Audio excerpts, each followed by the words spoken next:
Yo, everyone. Thank you so much for joining us for another Glimmer cast, episode 10, where we'll be talking about the latest news for the Lord of the Rings, the Rings of Power on Amazon, as well as the new anime series coming out in a couple years, 2024 to be exact. So yeah, lovely group of folks joining me again. We got Resonant Justice, RJ in the house, we got Hanz, we got Black Ops Jimbo over below us here, and we also got ZodWriter joining us too. And we will be having potentially another guest hop in later on after we ramp up. So how are y'all doing tonight? I'm doing good. It's it's been a wild couple of days. A lot of stuff to talk about. A lot of goodness going on in the world of entertainment, and obviously we're here to talk about Lord of the Rings. So that should be fun. Yeah, no, we were talking about it a little bit backstage about some of the feedback of like what we've seen so far on the show. Hasn't been like as positive as and enthusiastic as we have been on the last like couple of shows. So if y'all want to jump kind of chat about that. We're the only ones. We are the only ones online that I have seen that are being genuinely optimistic and positive about this series, because we're looking at it from this perspective of people who really like this stuff and actually care about Lord of the Rings.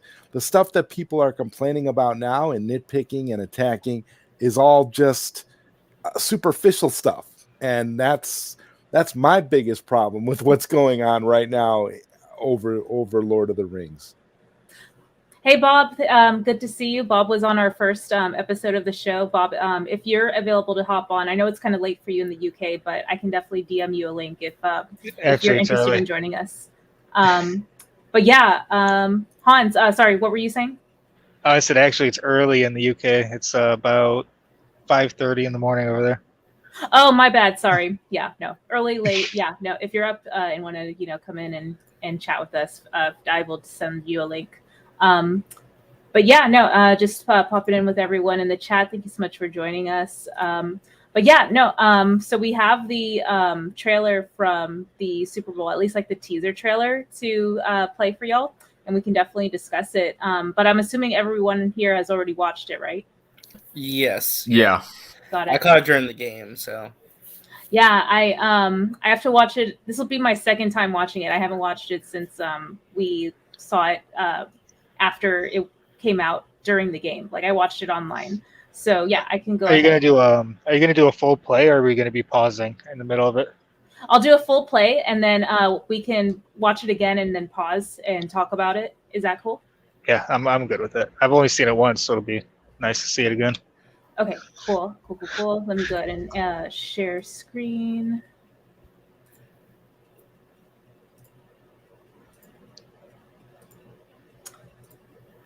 Alrighty, full screen. Let's see.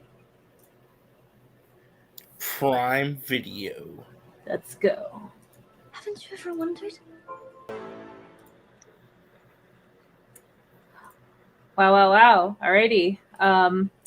So that was my second time watching the trailer, and yeah, Let's no, watch it again. Let's watch it again. All right, let's watch it again. Watch again. Yeah. Wow. Yeah. Claps all around. Oh, we got Bob from Bomernee TV up in the house. What's up, Bob? Yo. How's it going, guys? Doing I want to well. I'm gonna get the negative out of the way first. Already. The music sounded more like Star Wars and Batman versus Superman meet and having a child. That's my biggest problem with that trailer.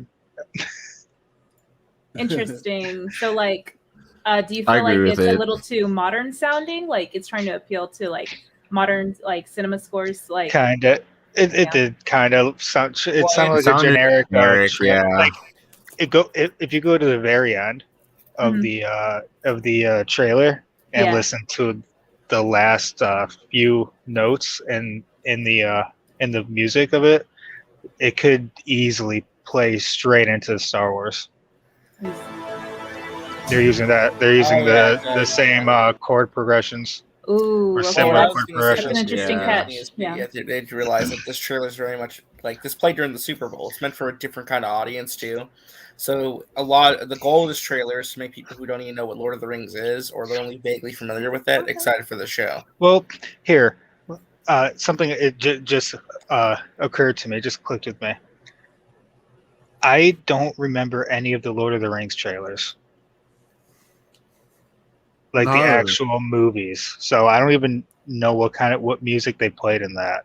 For all I know, it could have been similar to this. So Oh, full house tonight. We got Devin over in the house. Yale Nerdcast. What's up? Oh, and Justin, how was y'all's podcast on Unsolved Mysteries? Actually, we haven't started yet. We talked a lot about the Book of Boba Fett.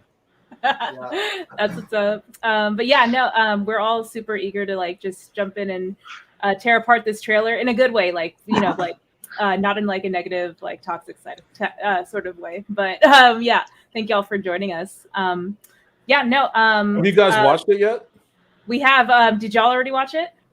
I watched it a couple days ago, I guess, during the Super Bowl. Oh, we have to watch it again then. Perfect. all right, let's watch it. Let's go. Hey. Yes. Oh, but this time, listen to this the music, like Hans was saying, because it does sound very generic, and like the way it ends, like he was saying, like it increased like on the bass and the drums, that kind of hype. Yeah, it's kind of.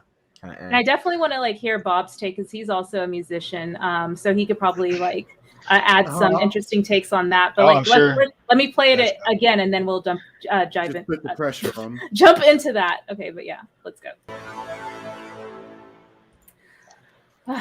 Powerful stuff. Yeah, Yale Nerdcast. What do y'all think after watching this the second time after a couple days?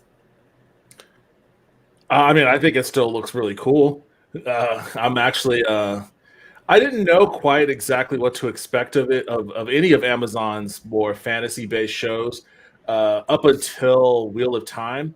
And then after watching Wheel of Time, because I didn't have a whole lot of hope for this show, but after watching Wheel of Time, I was like, okay, well, clearly Amazon has a budget and they don't mind, spending it. And it looks like they're pulling out all the stops with, a lot of the screenshots I saw in that Vanity Fair piece and then this trailer. I think it looks great.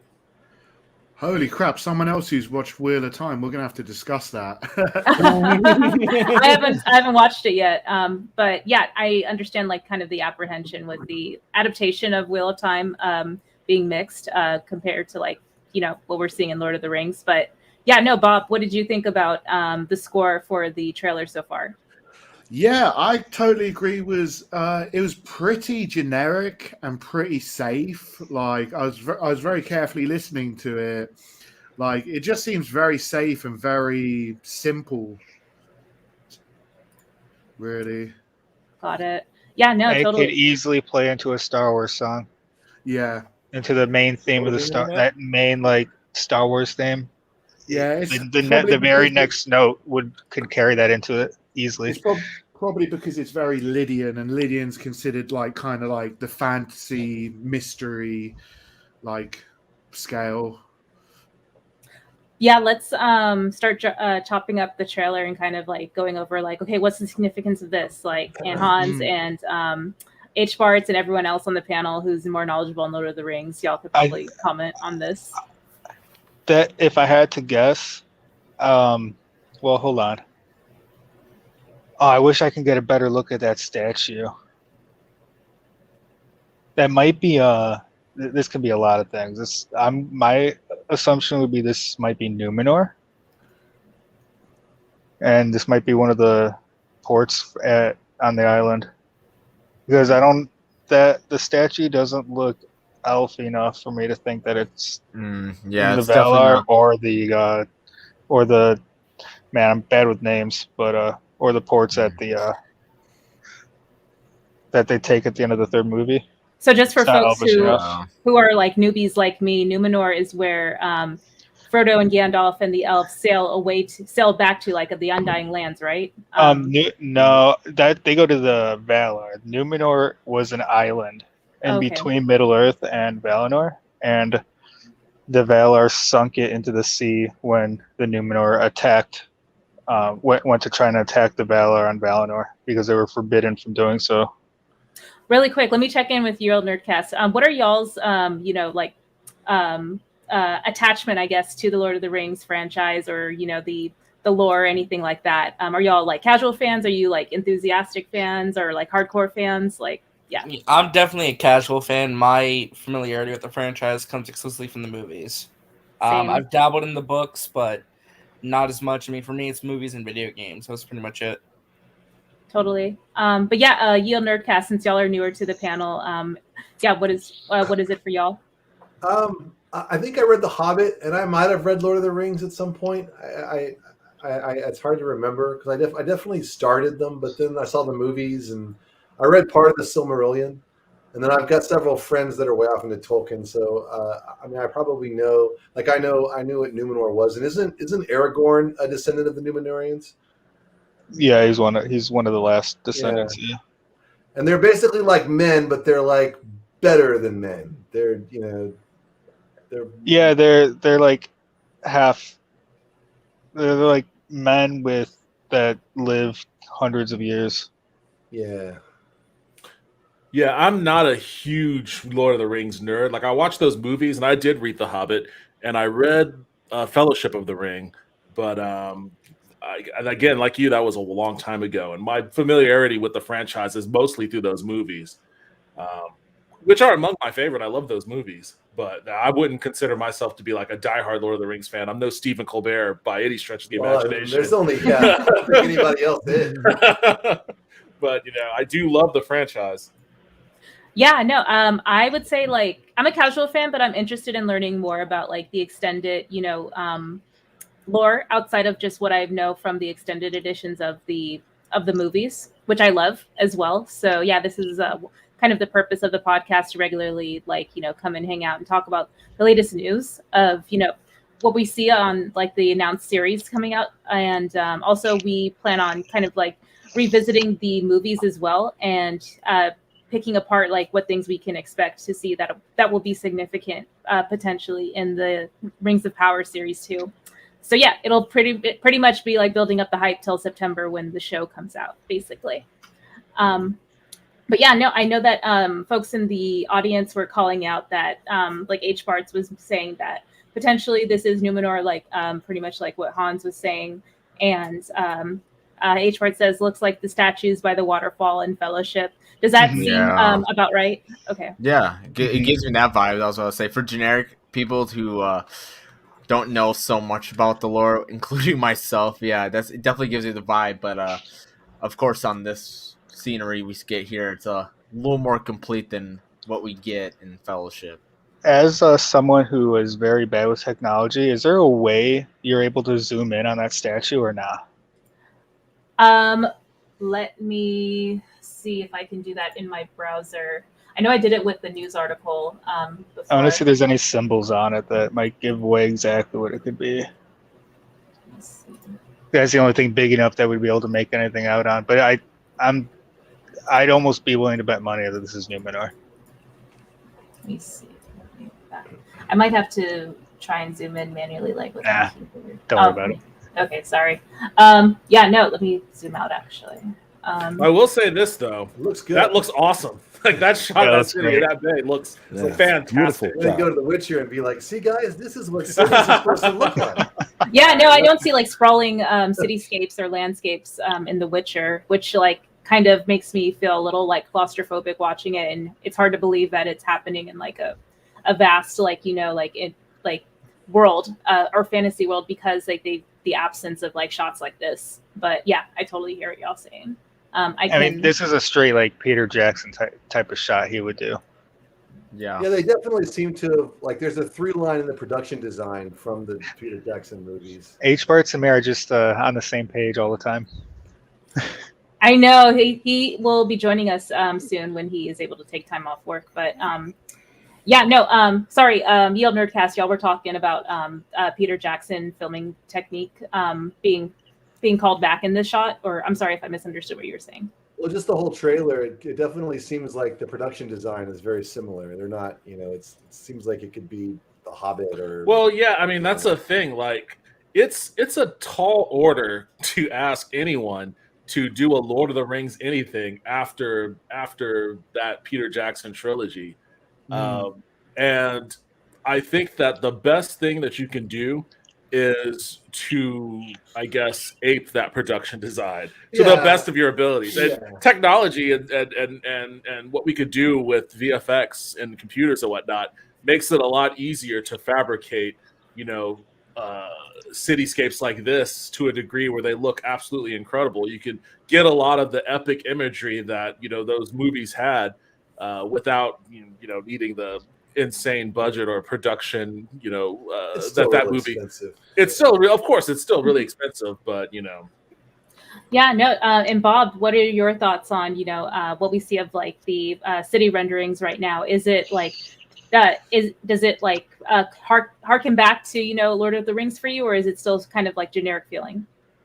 I think it looks absolutely incredible. Like, I'm surprised it looks this good, to be perfectly honest. Like, I'm pretty blown away by it. Like, I just watched a documentary on some of the behind the scenes of the original Lord of the Rings trilogy, and like the amount of work that went into that was like phenomenal. So like for them to try to translate like any of Peter Jackson's vision into like a TV series, and like it looking this good at this stage, like I know it's coming out soon, so they're probably right at the end of production and whatever. But no, I think they've achieved something really good here. It seems like the entire. Oh, I'm sorry, Raina. Go ahead, Zod. I was just gonna say, it seems like the entire trailer is doing everything that it can to evoke memories of those movies. Like the way it starts off, like before the Fellowship, before this, before that. Like they're trying to make a subconscious connection, and they're being very literal about it. So it feels very much like they want you to think that this is essentially an extension of what Peter Jackson has created. That's how I take it. For sure. I don't want to stay on that frame too much, but I did have some thoughts that I'll share on later stills that we want to discuss too. Shots like this, like those sprawling landscapes that made me so immersed in the Peter Jackson movies. Like, yeah, just that alone, it's like that breathtaking, like, landscape shot. Oh my God, sorry. Yeah, no, things like that screams Lord of the Rings to me. Yeah, look at those moose heads, those antlers. Yeah, those the moose. I don't know if they would be considered rangers or not. Like, Hanz, you might know like the better definition of a ranger, folks who like are out, like, surveying the area. Like, I don't know if like that would be these folks or not. Oh, these guys look they look like commoners of some sort, in my opinion. Like, I don't know what their significance is at all. It's very hard to tell, but they don't look like they're carrying weapons. If they are, they're smaller. Yeah, I think those are like walking sticks or something. Yeah, I think they're I think it's possible they're just simply hunters. They go out, hunt for game and bring it back to wherever they live. That might make sense, like because of the antlers. That might be something to like intimidate, like like larger creatures away from them or something. I'm not sure, but yeah, no, I've never seen folks like this in any of the movies yet, so I'm excited. Let's see.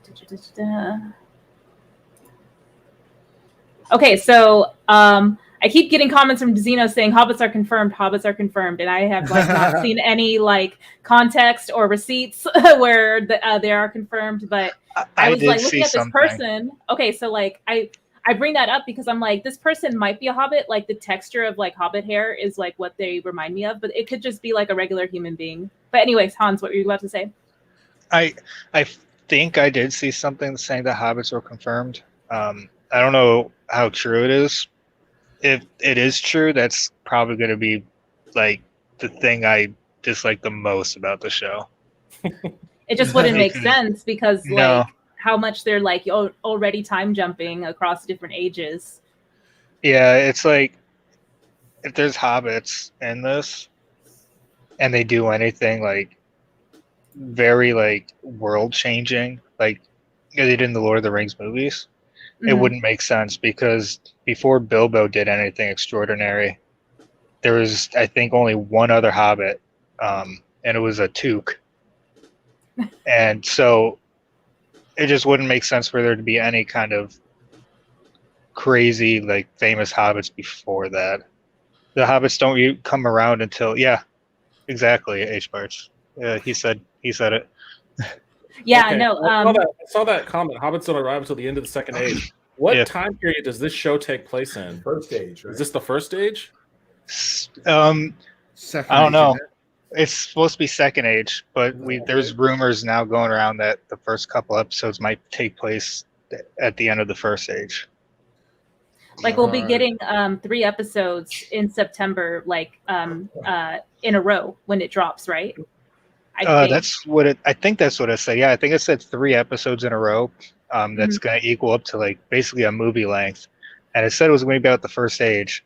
And the only reason I think that's even more probable is because of the scene that might be coming up soon is the ice scene where it looked like Galadriel was trying to get across an ice wall, which would make sense for her to go across during the First Age. Just to kind of like check in with the chat before we chat about H-Barts' comment. For Lord of the Rings, do folks who are like a little bit more casual fans, do y'all necessarily feel like you need recognizable figures like wizards and hobbits to get that Lord of the Rings feeling, or is that not necessary for y'all to enjoy the series? I understand like wizards and hobbits may not have existed in that timeline, but if somehow they make it that they do appear, would that be something that would help you with the immersion to make it feel more Lord of the Rings, or no? And RJ, if you want to, chime in on that, because I know you're kind of in the same boat as I am. Oh, RJ's on mute. So yeah, I can jump to ZodWriter. Thoughts?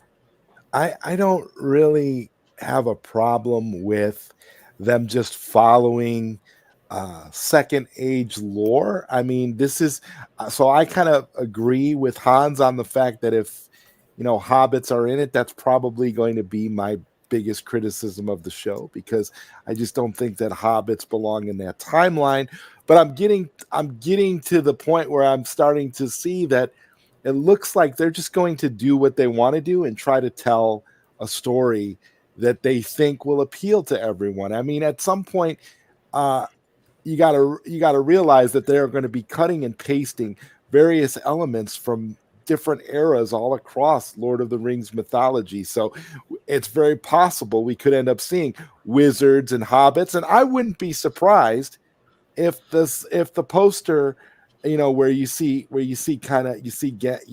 what looks like Gandalf holding a piece of fruit, that's supposed to do exactly that. Invoke to casual fans that are not really steeped in the lore that, hey, Gandalf is coming, or at least there'll be some wizards, or there'll be some hobbits, there'll be something for you to familiarize yourself with. So I don't know. I'm kind of not really sure what era this is going to be in, and I just think it's going to be all over the place, and there's going to be a lot of time jumping. So I don't know. I'm not sure how to feel about it, but I'm optimistic currently. Well, just to jump in, I think just to expand upon that, it's like ultimately the show needs to do what's best for the show. I think it needs to honor the spirit of Tolkien. I think it needs to do its best to capture what matters. If they want to include hobbits in some capacity, is that a major change? I think it is.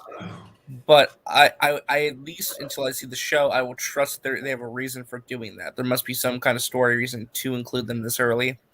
I don't know yet, though. I have to watch the show. There's going to be changes because that happens naturally when you do make an adaptation. You are just naturally going to make changes. All you can hope for is that the changes are respectful of the source material and they work in the context of the show that they're making. Well, to be fair, Tolkien probably would have hated the Lord of the Rings trilogy. Like, I'm not even joking. So honoring him would be not making anything at all. Yeah. Yeah, Black Ops Jimbo, thoughts? Honestly, I completely agree with everything everyone said so far. So it's like I'm trying to see if there's anything I could muster up that's different. But overall, like RJ said, it's an adaptation. And it's something we've never seen before. So of course, there's gonna be way different things than what we're used to. But I definitely see that we're kind of getting some Peter Jackson-esque stuff in this trailer with certain shots. And I'm just really hyped to see this and get more Lord of the Rings. But that's pretty much it. I don't know what else to add that hasn't already been said, but yeah. For sure. How about you, Bob? Do you think that, fan service like Hobbits and Wizards, even though it doesn't sync up with the exact age that we're, watching the entire story in, is good fan service, or is it jarring fan service? Thoughts on that? To be perfectly honest, my take on it is you're gonna need some fan service for the casual viewers. Me personally, I don't need hobbits or wizards because the original series was the original books were about the journey of the hobbits, and it was from the hobbits' perspective mostly. So I would like to see something a bit different.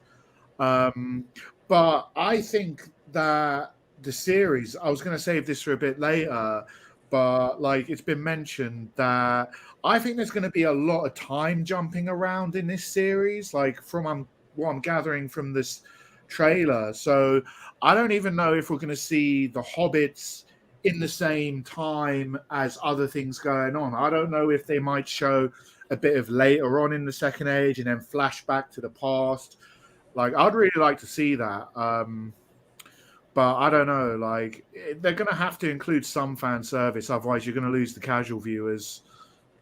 Devin and Justin, thoughts on fan service in the series, even when it might not 100% work in the story that they're trying to make. Well, we haven't seen it yet, but what are your thoughts in just based off of that? I think if the show's really good, it won't really matter You know what I mean? I mean, it's like Brian Cogman is one of the writers on it, and he wrote some of the best episodes of Game of Thrones.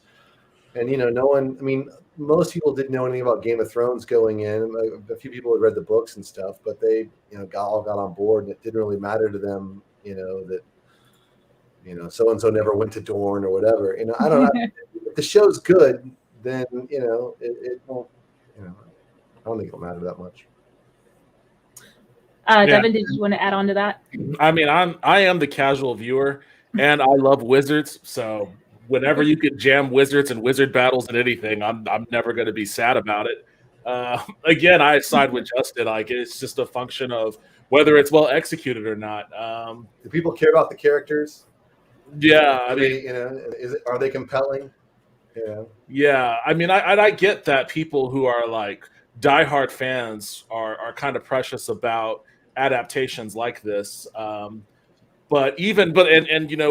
get into arguments with Justin about Star Wars, about that sort of thing. Like, sometimes you have to let go of the preciousness of that sort of thing, because it could open up opportunities to new storytelling that could be pretty cool. So I'm in favor if they do it. I'm in favor if they don't. I just hope that it's well executed. Yeah, to like the comparisons of Game of Thrones, which I haven't watched, but also like the Witcher with like their non-linear storytelling, at least like in the first season. I see. Like you may not be a big fan of that. Well, I mean, The Witcher is also a perfect example on the other end, like of my being particularly precious about those adaptations, but recognizing that the showrunner was trying to tell a different story than what I was used to with the games and the books. And again, it all boils down to execution. Yeah. And with the Witcher show, I think there were a multitude of execution issues that kind of puts a highlight on the things that to your point of concern with your question, like things that don't align with the stories of the books or the games. If it's not executed well, then that's just going to make it that much more worse, right? Like, it puts a highlight on it rather than something that you could just kind of dismiss. The Witcher is in some instances, a particularly egregious example of that sort of situation going on. But then again, it also it depends on if the person that's taking it in is a diehard fan like me, or somebody that's never heard of The Witcher until they turned on their Netflix account. So, yes, exactly. I had like some like experience with The Hobbit, like reading it as a kid, and like watching like fantasy series like The Witcher. Obviously, I'm familiar with it from the games, not necessarily the books. So like as a casual viewer, I don't necessarily like a lot of us like tend to like agree, like fan service is going to help casual viewers connect with the series again. And as long as, the story that they're telling is good, then, that's all that matters at the end of the day.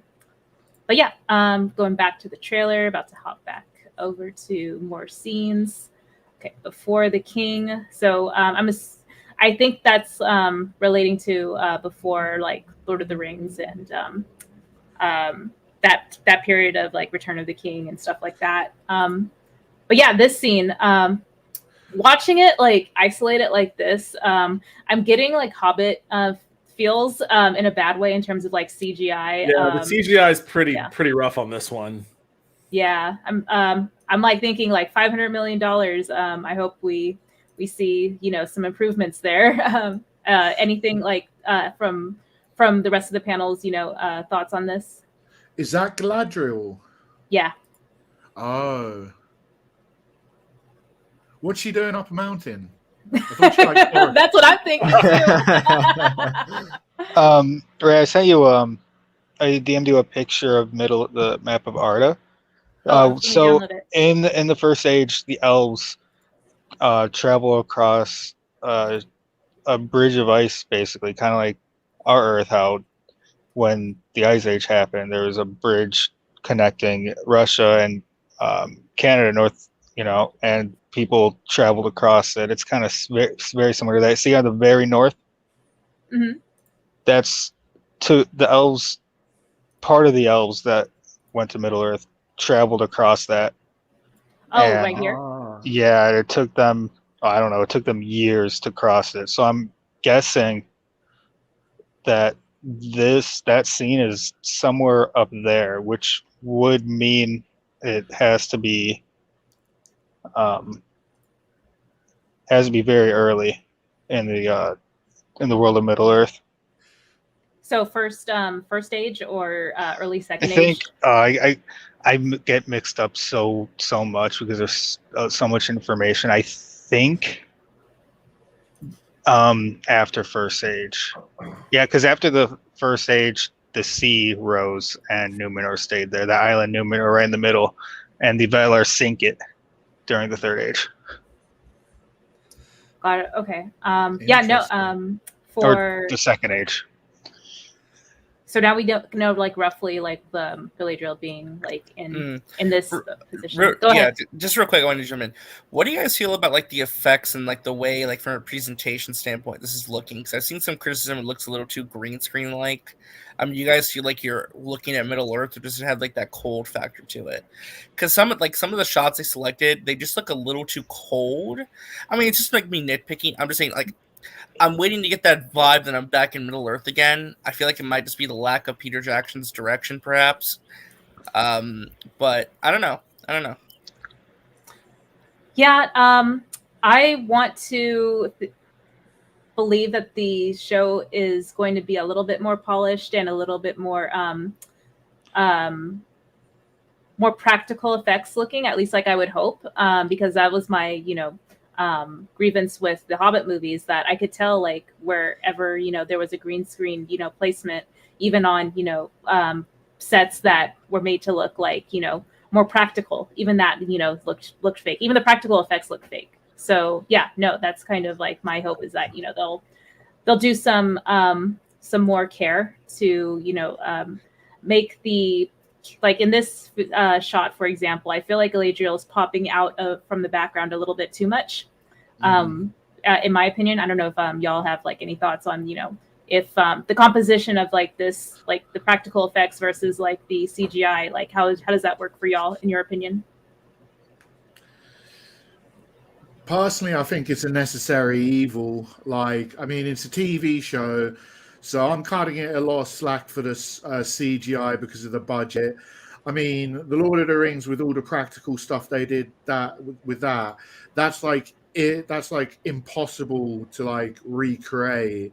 Like, the amount of work they put in, like, just making the Hobbit feet, like, for that took, like, days and days and days, and they had to, their manufacturing process for the Hobbit feet was just ongoing, like, throughout, like, months, I think. But I mean, yeah, some of the CGI looks a bit iffy, but I don't know, like, we'll have to wait and see for, like, an episode. Yeah, I think it's like, if I were to, like, play it back, yeah, it's that when she stabs the ice to, like, grab a hold of it. Yeah, it does look very video game. There's a problem. It looks like a Blur cinematic. Like, there's a problem with, like, being able to properly convey weight in a lot of different action sequences, and when it's all CGI. And yeah, she does stop very abruptly. Yeah, there, like, that helps pop out some of the fakeness of it, but also just like her. I mean, maybe this is like, we're coming off of talking about the Book of Boba Fett, where they had a Luke Skywalker that looked exactly like Luke Skywalker. Like, her face kind of looks pretty video game CGI. Well, the depth of focus, the depth of field is extremely low too. So if you look at her, she's in perfect focus. But if you look, everything behind her is actually pretty soft, which is fine. You can actually do that in camera. But even in camera, sometimes that will create the effect that the thing in the foreground doesn't completely fit in the frame. And so I think that here, obviously, I don't think they actually shot her over a waterfall. It's all, you kind of have a couple of things going against you. You've got a really soft background, and she's in sharp relief. You know what I mean? And then I think something about the way she grabs the knife. I think it's a combo of factors that just, it doesn't. You don't feel the sense of weight because it's not the same. Yeah. Yeah, moments like that tend to break the immersion for me. Oh, sorry. Go ahead, to argue that we saw Legolas climb up arrows on a giant ass elephant and kill it. So And that looked terrible.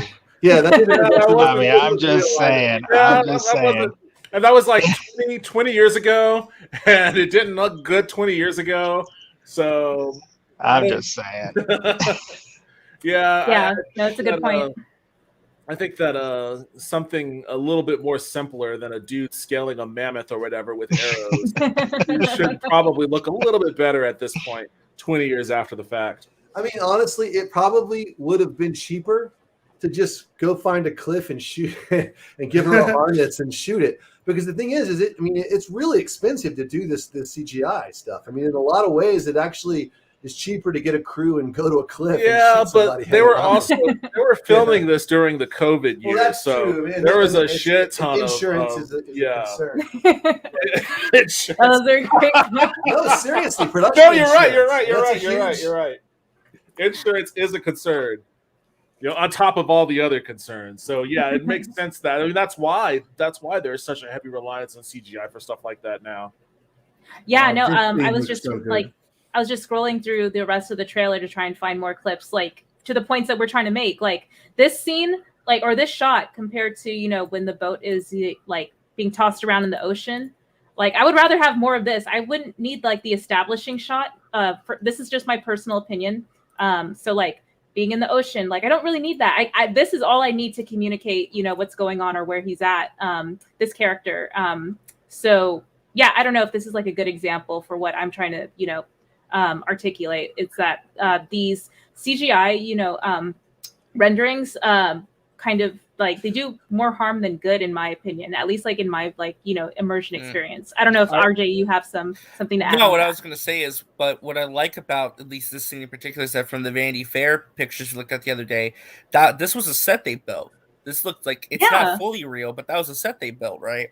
If we get more stuff like that ocean scene where it's more practical, then that's really going to be really exciting. I hope that's more of a nice mix of practical and CG, more like the original trilogy of Lord of the Rings films versus the Hobbit films, which I feel like Peter Jackson was trying too much to embrace the technology, similar to what George Lucas did with the prequels. And some of like that specialness when it came to like makeup and practical effects got lost a bit. Yeah, no, I know that like water on like practical effects can be like kind of tricky. Like I'm just thinking back to like the movie Waterworld and like the production, horror story behind that. But for this, if it's like more low key and it's just like for a close up shot like this, it's probably a little bit more manageable. But I'm not sure. I don't know if y'all have. Say, though, yeah, go ahead. I feel like for water effects, the VFX industry have pretty much mastered it to an amazing degree, especially when it's shot like this, where it's dark and kind of chaotic. Like, I think about like the scene in Rise of Skywalker, where Rey is fighting Kylo Ren and the water's crashing up on the Death Star. Like that was a good one too. Yeah, absolutely incredible. And, yeah, I mean the special effects of Rise of Skywalker were pretty amazing. Yeah, that was one thing that the movie had going for it. And I think that like for big oceanic scenes like this, I think that the blend of that kind of CGI with the practical effects going on here is probably going to be seamless to the point where it isn't going to be a detriment the way that it is in like more brightly lit kind of CGI scenes like that, like an ice wall or a waterfall or something like that.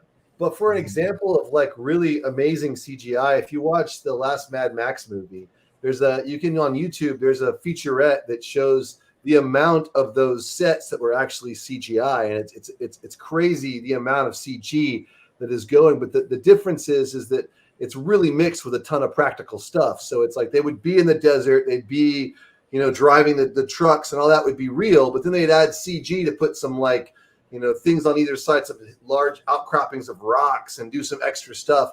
And it really, it looks really believable when you kind of marry the two, you know what I mean? That I didn't even realize that Mad Max like relied so heavily on CGI. It's that immersive. Totally. It's a good one.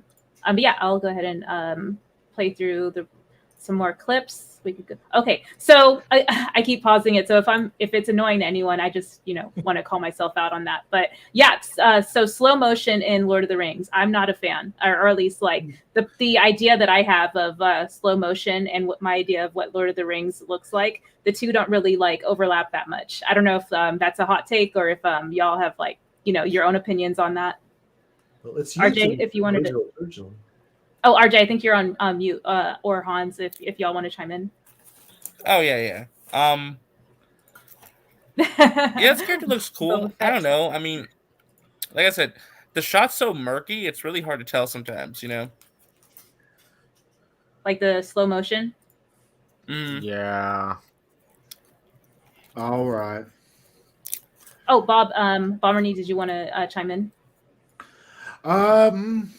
I like a little bit of slow motion if it's used sparingly. Like if they go over the top with it. I mean, how much over the top can you go catching an arrow? Like, like this guy's got. He's an elf. Right. I think he's an elf. Slow mo, if it's implemented correctly, can look great. But I love me some Zack Snyder slow mo, but that wouldn't fit, in my opinion, in Lord of the Rings, right? Yeah. So and there has to be a time and place for it, Yeah, no, like the purpose of the slow motion, at least like how I'm reading it, is like to emphasize like the agility and skill for this this archer elf. So yeah, I totally get that. It's communicated well in the slow motion.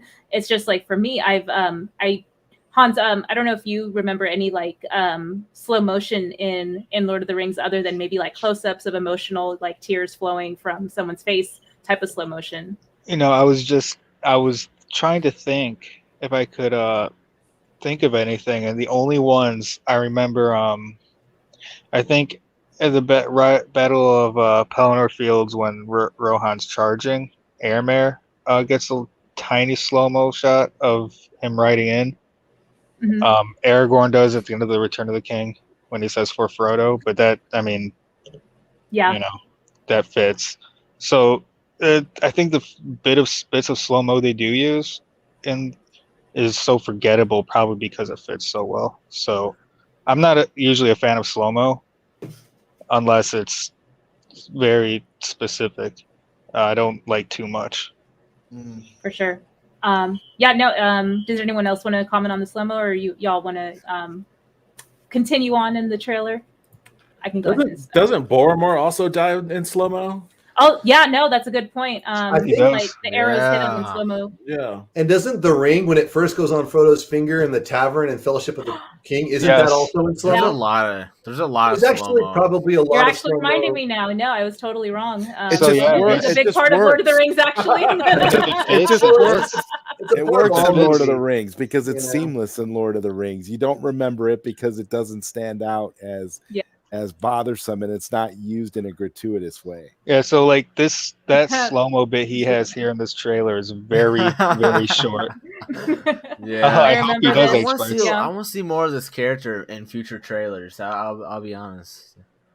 To kind of see. Me too. They also have a love arc with a human character, so I feel like we'll probably see more of them. Okay, so this is I learned today who this character is, Gil-galad. If I'm pronouncing that correctly. That's supposed to be Gil-galad? Yeah. Hell that yeah, actor looks so familiar. Hell yeah. Okay, so like confirmation. For noobs, I'm so excited. What is the significance of this character, Gil-galad? He's the High King of the elves in Middle Earth, of the north. Mm-hmm.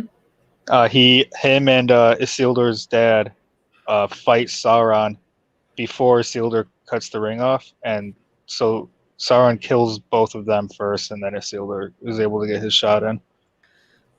Oh, so Gil-galad dies in that in that battle. Yeah. When we see Elendil die, Gil-galad is supposed to be there fighting Sauron with him.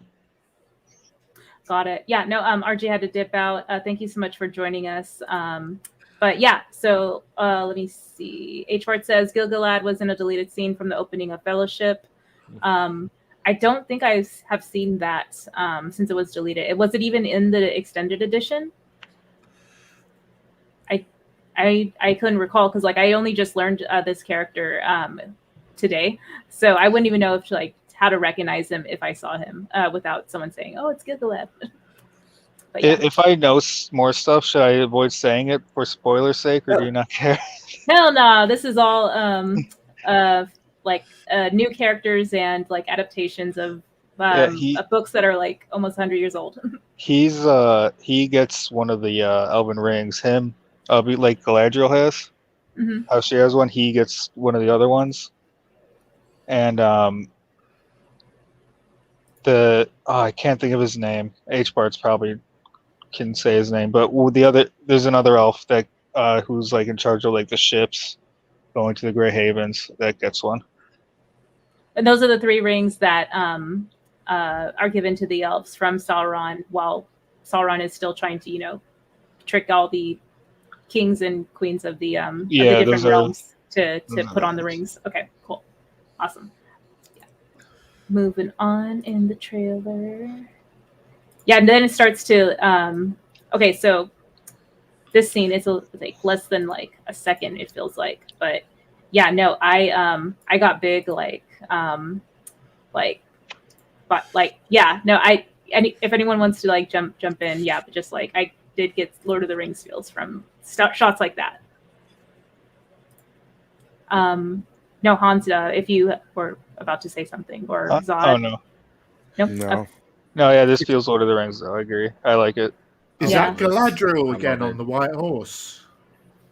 Yeah, I think that is. I Yeah. believe, I believe it is. Yep. Yeah. It looks like the armor from the still we got. Wasn't it the Vanity Fair?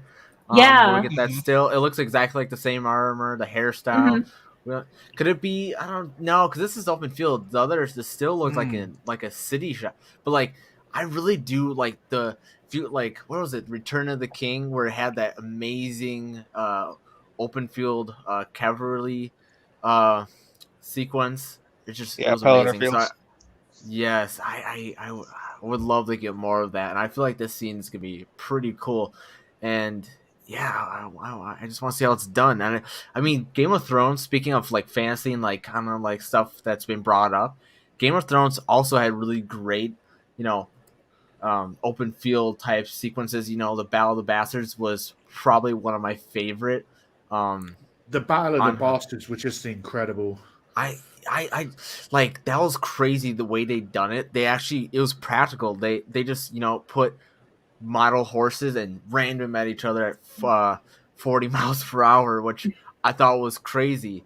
And so I mean, I don't think we'll get that brutal in this series, but man, I mean, it was that whole sequence is probably one of the most realistic kind of like medieval battle sequences I've seen on film, and two I can remember. It's still probably the gold standard for me for realism. But this is Lord of the Rings, so I'm not really expecting all that. It's just kind of comparing some other stuff that's kind of out on the playing field, especially with House of the Dragon coming out soon and going to be in the mix with Lord of the Rings as well.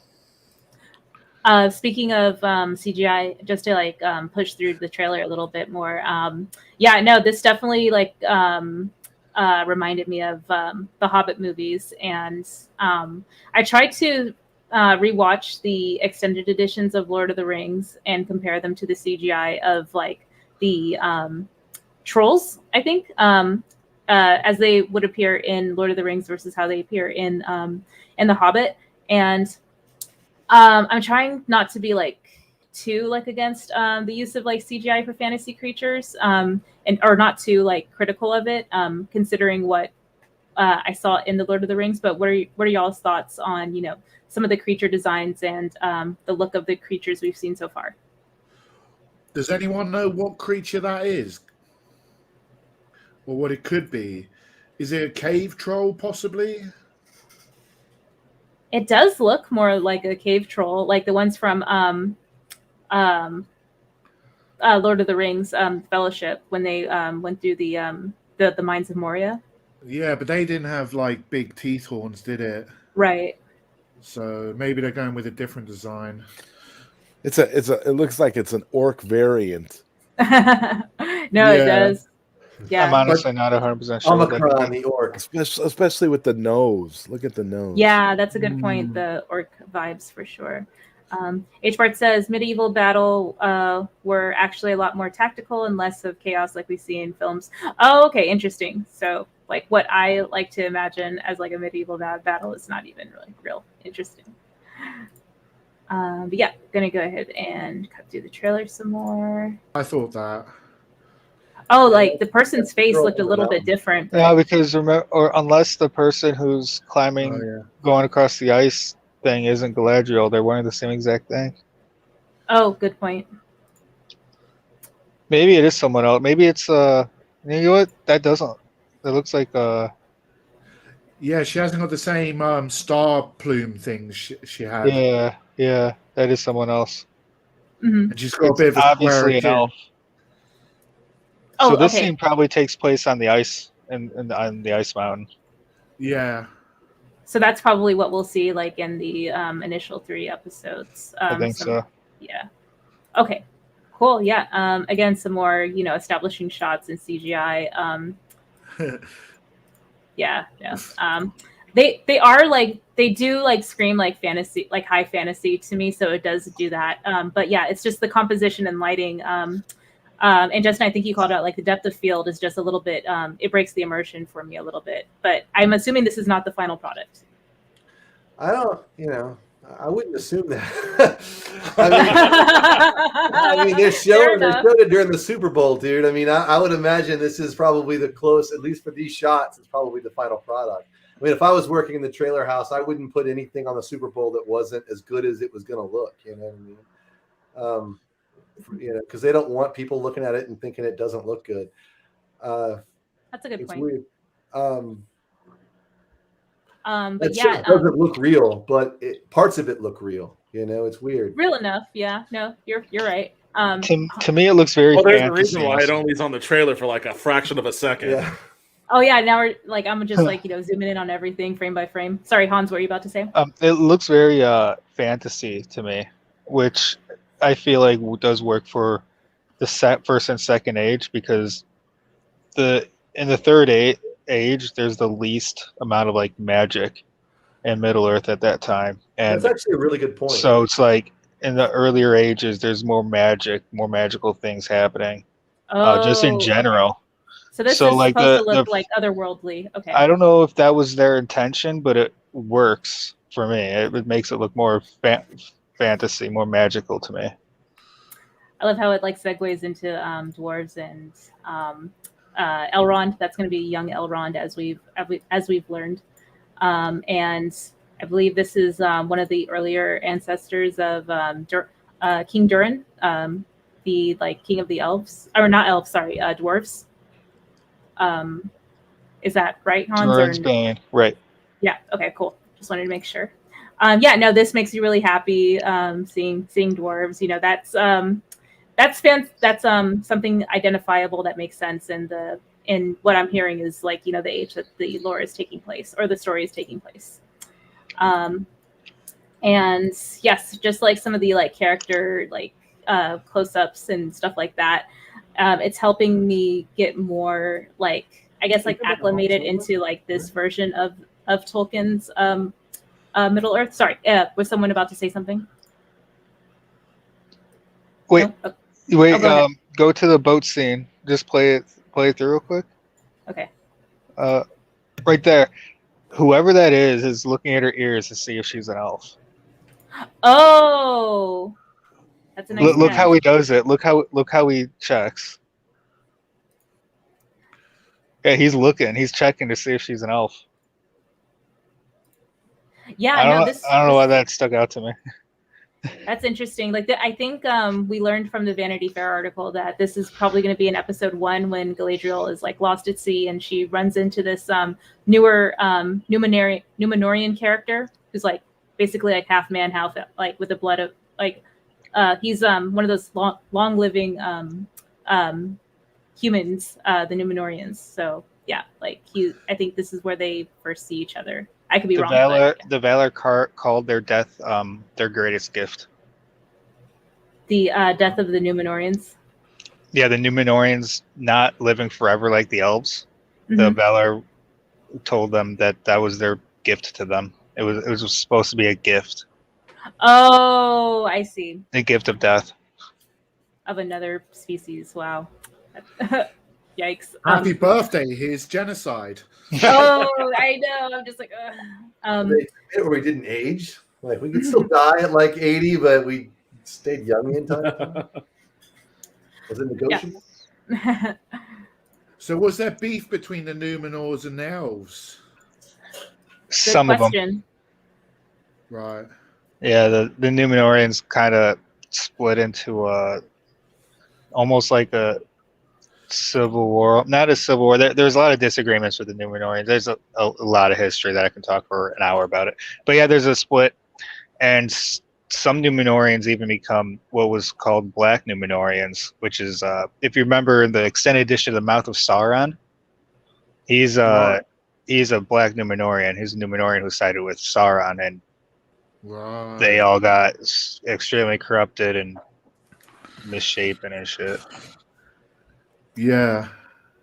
I was getting through some more of the trailer. I just freezed on this one since it reminded me of Mount Doom, even though it's probably not, or maybe is. I'm not sure. I have no idea who these characters might be, but yeah, they're just like calling out some like visuals that are helping me with the immersion. So yeah, I just wanted to appreciate those.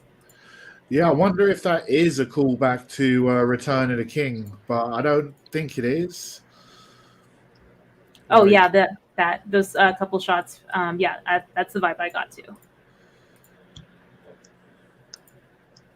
Yeah, no, the impact of the CGI in these shots, like with the dwarf, like breaking the rock, and yeah, and the guy like swinging the axe, and then obviously like the practical effects of all of these soldiers being on the same shot like in real time, like things like that are really helpful for me to stay engaged with the product or like the movie or the TV show.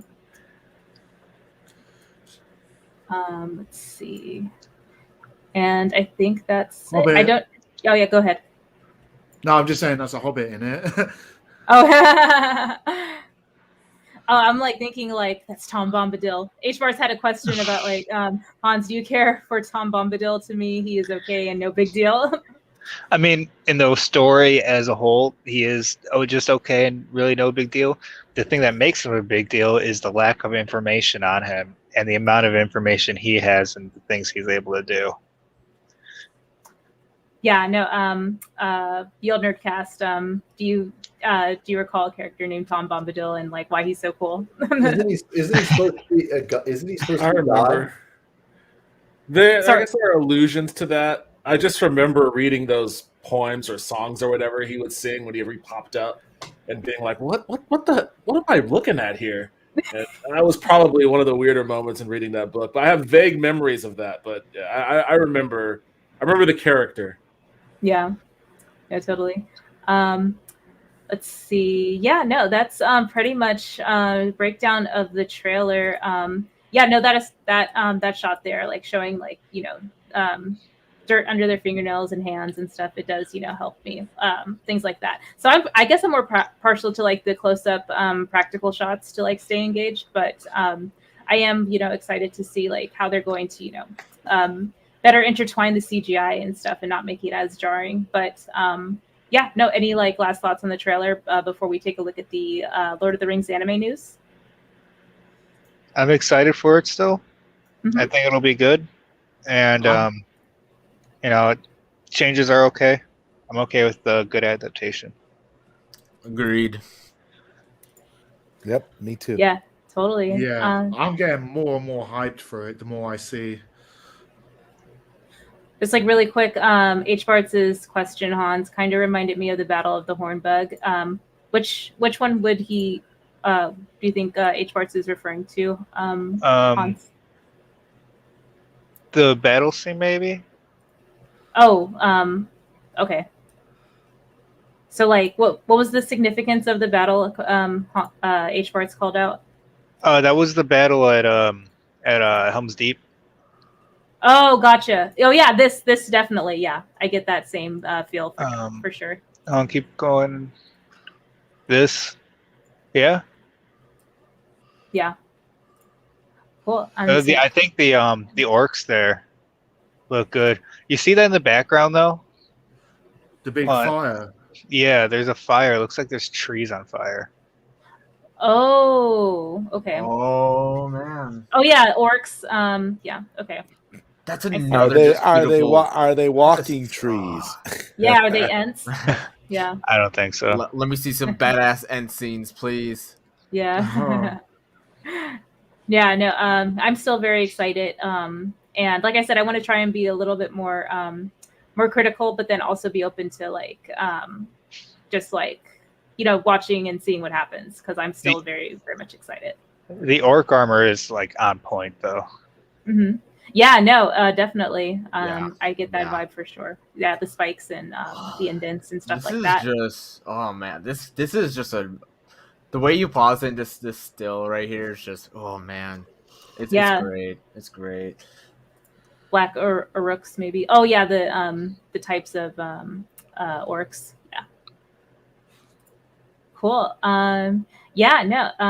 And just to go ahead and jump to the latest announcement for Lord of the Rings anime movie set for 2024 release date. What was really interesting to me was that they are actually going to release it in theaters as well. So just some like quick context: the War of Rohirrim. Sorry if I'm like mispronouncing that, Hans. It is the story behind the fortress of Helm's Deep. It is set hundreds of years before filmmaker Peter Jackson's Lord of the Rings: The Two Towers. So this is actually the battle that preceded Helm's Deep, right? Yeah. Based on, like what I'm seeing. Okay, cool. It looks like it's going to be like the first one. That's what it sounds like. Mm-hmm. Yeah, no, there's not too much information since it's still about. Yeah, they didn't have to word it like that. Oh, sorry. What was that? I'm sorry. We were looking ahead in the article. We were way ahead in the article. And it says like 2 decades ago, and they were talking about the originals. And it's like, way to make me feel old. Yeah, it just got too real for both of us. Yeah. We were at the same time. I was like, 2 decades. Oh no. Oh. Sorry, that's good. It's fine. We didn't mean to hijack the thing. We both just felt our mortality. Hold up a sec. It's all good. I just want to say it's based on a story by Jeffrey Adis and Will Matthews, the duo known for the Dark Crystal Age of Resistance. And the Age of Resistance was so freaking good, man. Like, so good. So that's promising. Mm-hmm. Yeah, no, I will definitely be watching this, but like, yeah, this is just sort of like a little like more context on additional Lord of the Rings stuff we're gonna get. So yeah, no, I'm excited.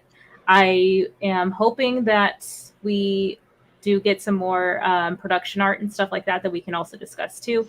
But yeah, no, that's kind of it for the Lord of the Rings news updates there. Any like closing thoughts, Hans, while we wrap up the show? I was actually just thinking I'm kind of scared for too much Lord of the Rings stuff to come out on like screens, but that's just me being petty about the books and what's written. I'm sorry. Is it? I thought there was something in the news recently about the IP being for sale right now. Oh, I think it did so. It already sold. I think. Oh, okay. Didn't Amazon buy it? Yeah, I thought. Wait, that happened? I think they did. No. Amazon spent an awful lot of money, right? It's something H-Parts would know. Oh Lord. Oh, like the rights and where they're currently landing as far as like ownership. Yeah. Jeff Bezos owns space, and now he owns Middle Earth too. Yeah. So everything we're seeing right now is almost like a different. I don't want to say timeline, but it's like the kind of adaptation it's very different from parts of it are very different from what's written already. Like what H-Parts is saying right now. The sorry, which comment did you want me to go to? I think it's the one about Helm Hammerhand, I think. Yeah. Yeah, that one. Mm-hmm. Okay. Yeah, no. Zod, do you have any like closing thoughts as we wrap up the show? I just think it's remarkable how much of this, like I said earlier, evokes the Peter Jackson Lord of the Rings movies. I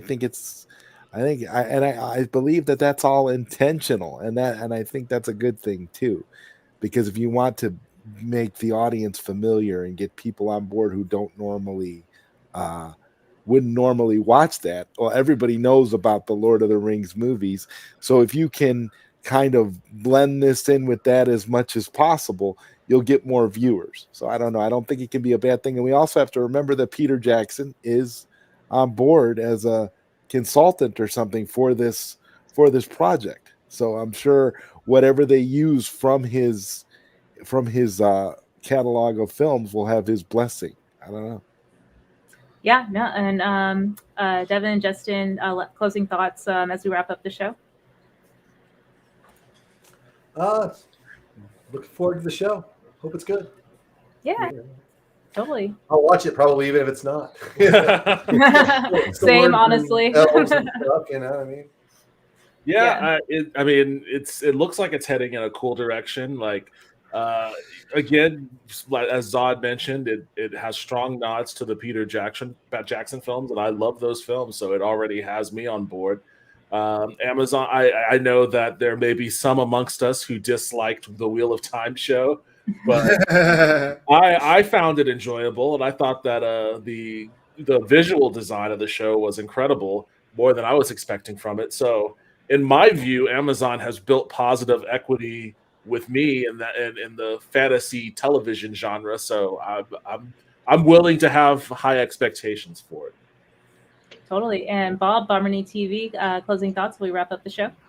To me, like the Lord of the Rings, Rings of Power, so far from what we've seen, it looks a lot better to me than the Wheel of Time series. Like, as long as they don't do what the Wheel of Time series did, which is basically just rely on people knowing the books and just throwing loads of fan service everywhere without any explanation, and like actually do a good story and do it like without like ruining it, and like actually like cover some deep lore, I think it's going to be like really good. Like, it's looking hype. Yeah, no, totally. And yeah, Black Ops Jimbo, any like closing thoughts while we wrap up the show? So I'm really excited overall for both the animated and the Amazon show coming out. But I if I could pick anything, the main show is gonna be probably what's mostly gonna be talked about and what most people are gonna focus on, because obviously it has a bigger budget and it's gonna try to reach a bigger audience. I have a feeling that they're gonna try to do like bring in more general audience while appealing to the diehard fans of Lord of the Rings and all that. And I feel like they're gonna do a great job. They dropped a lot of money, so I expect we're gonna see some very, very good things. And I mean, Amazon is starting to get up there. I mean, overall for streaming shows and stuff like that, Amazon's kind of killing. They got The Boys, they got Invincible, now they're got this. I mean, this is definitely gonna be a good competitor to all the other shows that are coming out, especially House of the Dragon in terms of fantasy, and definitely the accompanying animated show is going to do really well, and I really love what they're going to be doing with that and the story that they're going to tell with it. So overall, I'll say very hyped to be a Lord of the Rings fan, and I think we're going to be fed really well with the Amazon projects. No, yeah, that's a great, succinct, like, way to, kind of like dive into the rest of our discussions as we see more news come out. Like, I'm just really enthusiastic and optimistic for what we're going to see. But yeah, bonus round, just going to, close out the show and watch what we've seen so far from Lord of the Rings Gollum sneak peek trailer for the PS5 and PS4. Oh, dude, this Hype. Yeah. Coming out this year, allegedly. This is Monolith made this one, right? Must you see us?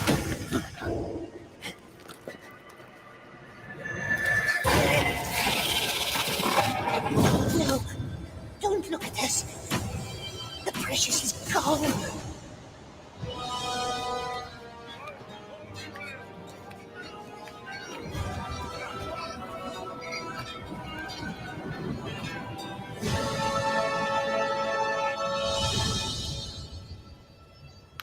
That more- is hype. Yeah. Oh, more Lord of the Rings Gollum. games. I mean, have you guys all played the Middle Earth games? Because I'm a huge fan of those. And this one, I mean, this one's kind of I mean, but I'll play it. This was a trailer from 2021, I think. So yeah. Oh. Yeah, the game still hasn't come out yet. That's why I linked it. It's supposed to come out sometime this year. I'm probably gonna get it and play it, but God, Middle Earth that Middle Earth series needs a third game. Like, dude, yes. Like tomorrow. Yeah. I would. Oh man, that's what I'm saying. Like, I'm fine with getting Gollum, but I mean, I'm not as hyped to it. And yes, Sparks, Shadow of War was such a fun game, and the DLCs were great. I love the DLCs and doing more of that story. And oh man, after Shadow of War, how could you not have a third game to that? Some of the best video game mechanics I've ever played. And the story, just the visuals too, like that. It's so great. It's so great. Yeah, no, as soon as like we get more information on the Gollum game too, like that'll like be cause for another panel to chop up the news on that too. But yeah, Olde Nerdcast, I know y'all worked in game development too, so like any thoughts on like the production of like what we've seen so far for the game? I don't know. That was the first time I've actually seen that. I didn't know that was something that was in development, to be honest. And it looks strange. Yeah, it definitely isn't a final product, or at least I hope it's not like going to resemble too much, or there's more polish going into it. The final product, I hope. But you play as Gollum. Mm-hmm. Yeah. Yeah. It's probably gonna be a psychological game. I've heard it's in his head. I hope. I really hope, because that's basically Gollum's like thing, psychological stuff. And do you think we would? I think it would be really cool if we, like, at the beginning of the game we kind of see like the origins of Gollum again, just in a video game sense. Maybe they'll kind of change things up from what we saw in the Lord of the Rings trilogy. I mean, that'd be really cool. Kind of. Well, start that off game, with that and then go on. Here's the thing: that game, it looked like that we saw Mount Doom there. Yeah. So I think this game is gonna be. Remember when Gandalf says that they found Gollum before he could, and they tortured him, and he somehow got out? I think maybe that's him escaping. We play as him escaping. Yeah, that's what it looked like to me. And also, Gollum says the precious is gone, so it's definitely after his encounter with Bilbo. Yeah. I just think it would be cool if we get, at the beginning, you see that and kind of like a cinematic of kind of stuff that led up to it, just for cool cinematic value, I guess, and then get right into this. But that's just more. Ooh, this actually looks really good. There's actually a more cinematic trailer. I just sent you a link. There's a newer one that just hit I think in December. Where I sent you the link. It's an article, and they talk a little bit about it, and it looks way more polished than what we're looking at here. Oh, are you okay with us saving that for next time we chat? Because I will. I want to be mindful of having just said that we're going to end the show, but I also want to thank you for sharing that. We'll always have more Lord of the Rings talk. I'm fine. Yeah, I know. I'm really excited. Thank you so much, y'all, for joining for the show. And I'm going to update the description to include our additional guests that weren't already in the description. But please go and check out ZodWriter, Olde Nerdcast, Bomernee TV, and Black Ops JB01 over on Twitter. Their information and social links and channel links as well will be in the description once I update it in a couple minutes. So yeah, please go support them. And I'm going to go ahead and play the outro for the end of the show. But yeah, thank y'all so much for watching, and y'all take care. Bye-bye. Bye. Bye.